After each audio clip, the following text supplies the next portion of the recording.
Paano nga ba ang tamang pagharap sa camera kapag tayo po ay baguhang content creator ng may confident? Kaya wag mong isi-share yan ha, para tayo-tayo lang nakakaalam dito. Charot lang, paano nga ba magkaroon ng confident? Parang ganyan nga ba na talagang wow, iba ang dating. Guys, iwasan nyo po kapag kayo po ay harap sa camera at nagsasalita na palingon-lingon po kayo ng ganyan. Although na yan po ang strategy ng ibang content creator para makapag-isip po sila kung ano yung mga susunod nilang sasabihin. Pero napaka-importante guys, kapag tayo po ay harap sa camera, kailangan pag-aralan natin yung ating topic na sasabihin para na nun handa po tayo.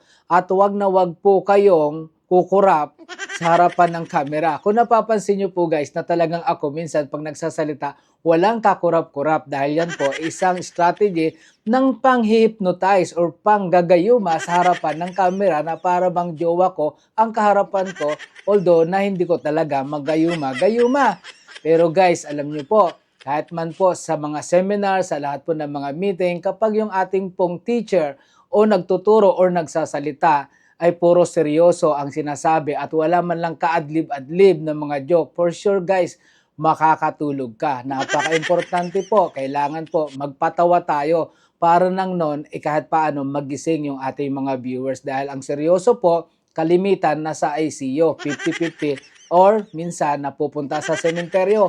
Kaya wag na wag nyo pong gagawin yan. Kung gusto nyo po na maakit nyo yung inyong mga viewers, just focus at kailangan continuous ang pagsasalita nyo at haluan nyo nga po ng sense of humor na tinatawag na magjo-joke po kayo.